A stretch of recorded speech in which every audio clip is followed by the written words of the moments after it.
السلام علیکم ناظرین، آپ دیکھ رہے ہیں براس ٹیک کی اسپیشل ایپیسوڈ فار یوم تکبیر۔ میں ہوں آپ کی ہوسٹ زینب، اور ہمارے ساتھ اسٹوڈیوز میں ہمیشہ کی طرح ہماری ڈیفینس ایکسپرٹ مسٹر زید حامد صاحب موجود ہیں۔ السلام علیکم سر۔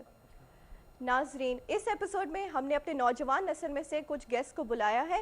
آئیے میں ان سے آپ کا تعارف کراتی ہوں۔ فیصل، مریم، علی، برمی، رابعہ اور احسن۔ آج کی یہ ڈسکشن ہماری یوم تکبیر پر ہوگی۔ آئیے ہم اپنے ایکسپرٹ سے ان کی رائے جانتے ہیں۔ جی سر۔ زینب، جیسے آپ نے بتایا کہ آج کا یہ پروگرام ہمارا یوم تکبیر کے حوالے سے ہے۔ قوموں کی تاریخ میں کچھ موقع ایسے آتے ہیں کہ جس میں پوری قوم خوشی کے آنسو روتی ہے۔ جی جی۔ ہمارے لیے بھی یوم تکبیر ویسا ہی دن ہے۔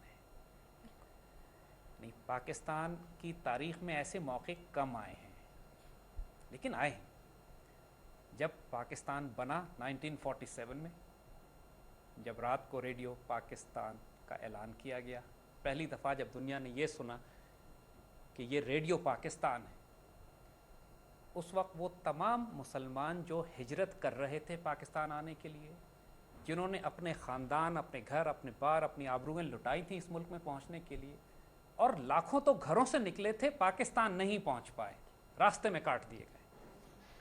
جب ان کے بچے کچے اپنی سب کچھ قربان کرنے کے بعد، جب پاکستان پہنچنے کی آرزو میں راستے میں تھے، کچھ پہنچ گئے تھے، کچھ کیمپس میں تھے، جب یہ آواز ان کے کانوں میں پڑی رات 12 بجے کی یہ ریڈیو پاکستان ہے، اس وقت پتھر دل سے پتھر دل شخص بھی آنسو نہیں روک سکا۔ اس طرح 1965 میں جب وہ صبح 9:30 بجے ایک اعلان کیا گیا کہ دشمن نے ہم پر حملہ کر دیا ہے رات کی تاریکی میں، اور پوری لا الہ الا اللہ کے ماننے والی اس قوم کو چیلنج کیا گیا ہے، تو اس وقت بھی پوری قوم جوش اور ایموشنز اور غصے میں اور جلال میں سڑکوں پہ نکل آئی تھی۔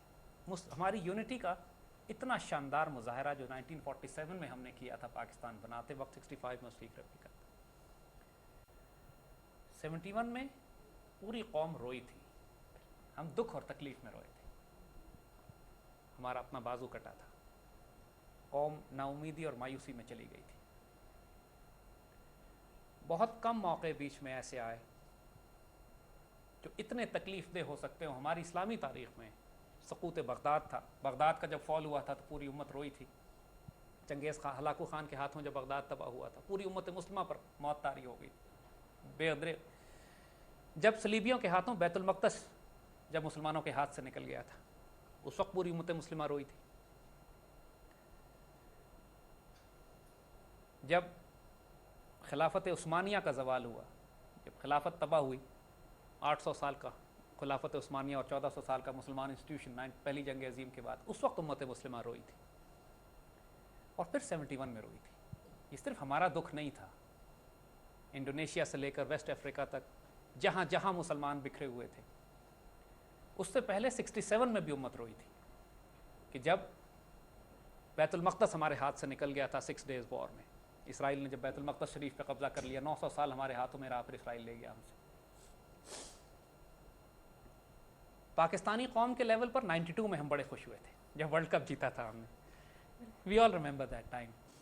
وہ 11 لڑکے جو میدان میں اترے ہوئے تھے، 16 کروڑ لوگوں کے دل ان کے ساتھ دھڑک رہے تھے۔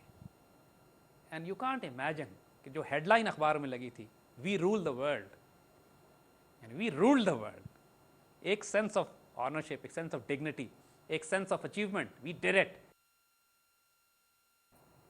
اور 92 کے بعد امت مسلمہ کو جو خوشی نصیب ہوئی ہے، دیکھیے میں پاکستان کا لفظ یہاں نہیں استعمال کر رہا ہوں، امت مسلمہ کو جو خوشی نصیب ہوئی ہے، ہم پوری مسلم امت پچھلے 150-200 سال سے مار کھاتی آ رہی تھی۔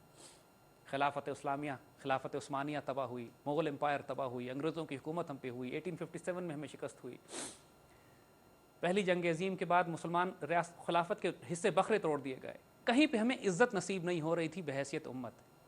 98 میں اللہ تعالیٰ نے پاکستان کے ذریعے جو اس امت کو عزت دی، یقین کیجئے after many decades, many centuries, مسلمان امت کی آنکھوں میں خوشی کے آنسو آئے تھے۔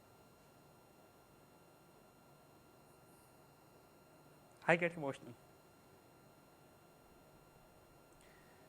But this was not a small event کہ انڈونیشیا میں گھروں میں چراغاں کیا گیا تھا. فلسطین میں لوگ سڑکوں پہ نکل آئے تھے. ویسٹ افریقہ میں مٹھائی بانٹی گئی تھی. It was one of the greatest moments in our history. مسلم دنیا نے ہمارے ایکسپلوژنس کو اون کیا. یہ ہمارے ہیں. ہماری پاکستانی قوم ماشاء اللہ اس کی تو خوشی کا کوئی ٹھکانہ ہی نہیں تھا. اس سے چند روز پہلے انڈیا نے ایکسپلوژنس کیے تھے اپنے, اور ہمارے اس گھٹیا دشمن کی زبان بدل گئی تھی. اس کا لہجہ, اس کی ٹون, اس کا غصہ, وہ جو 1000 سال ہم نے اس پر حکومت کی ہے اس کی ذلت وہ بھول نہیں سکا ہے. چھوٹی چھوٹی سازشوں کے ذریعے وہ جو ہمیں نقصان پہنچاتا ہے تو اس کو کہتا ہے کہ یہ 1000 سالہ غلامی کا بدلہ لے لیا, جیسے اندرا گاندھی نے کہا تھا ایسٹ پاکستان فال ہونے کے بعد. ایک غیر معمولی تاریخ تھی وہ. آج تک وہ تاریخ کسی کتاب میں لکھ کر سامنے قوم کے آگے نہیں لائی گئی. بہت سی باتیں تو ابھی بیان بھی نہیں کی جا سکتی. مگر جب ہمارا نیوکلیئر پروگرام, تقریباً nuclear weapons programme East Pakistan ٹوٹنے کے بعد شروع ہوا تھا, 1974 میں انڈیا ایکسپلوژن کر چکا تھا. ہمیں اس کا جواب دینا بھی ضروری تھا. پاکستان ٹوٹا تھا, ہمیں نقصان ہوا تھا, پوری قوم ڈیمورلائز اور ڈپریس تھی. تو جانبازی اور سرفروشی کی جو مثال مرتب کی گئی ہے, جو تاریخ لکھی گئی ہے اس نیوکلیئر پروگرام کو بنانے کے لیے, ایک ٹاسکنگ کر دی گئی تھی قوم کے سائنٹسٹ کو.